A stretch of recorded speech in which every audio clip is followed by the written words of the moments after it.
Hi everybody, Dr. Joe here, and today we're going to talk about youth training and long-term athletic development. We're specifically going to look at how athletes that are pre-puberty build strength and build power, explosiveness, all the things that need to factor into having great athleticism. So a little bit of background information you're going to need is that there's two primary ways to build muscle strength.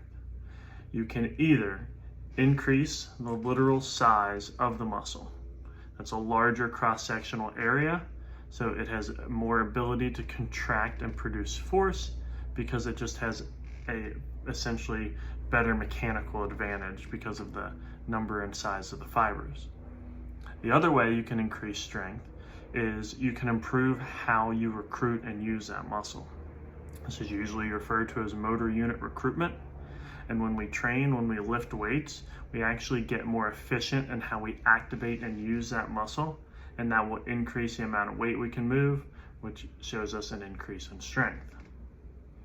Now, when it comes to youth athletes, you can't really do that first one I explained.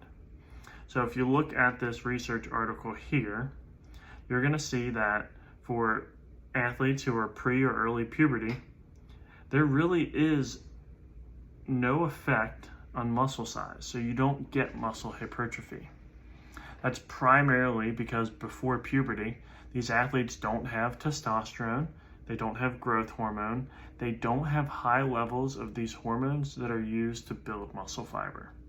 So you could have the best training plan in the world when it comes to increasing muscle size, but it's not going to happen for these athletes. Now, what you can see is an improved ability to activate and use these muscles. So when you talk about neurological, your brain, your nerves, their ability to contract and pull in muscle fibers, the ability to do that improves. And you see that when you measure EMGs, which is just essentially a way to measure muscle recruitment that we won't get into today.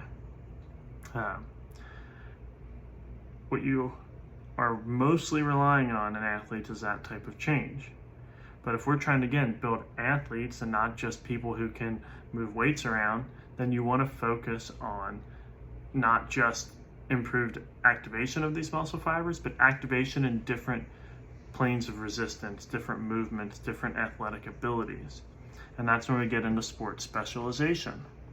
So this article, I think, is a really good summary because while they looked at one very specific thing, I think it gives us insight into this broad development of athletic ability.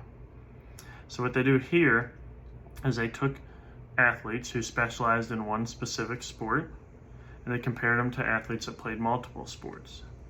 What they were measuring is this thing called relative hip and knee joint angular motion variability. I'm going to simplify that. They were looking at the coordination of an athlete absorbing force dropping from a jump.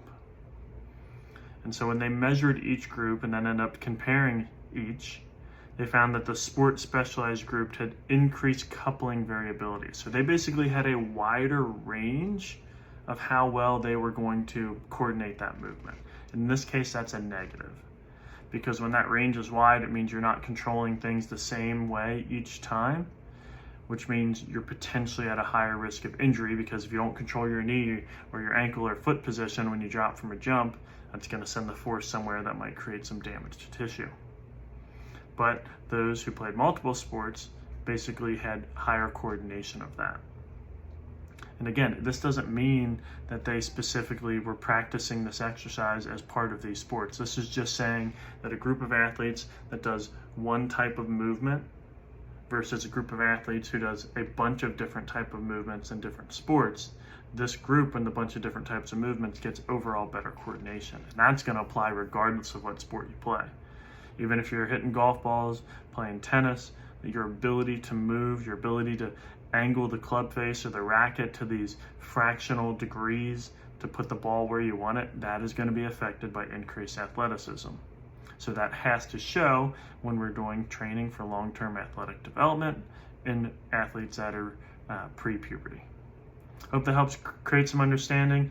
If anyone has any questions or specific things they want to cover on this topic, just leave me a comment.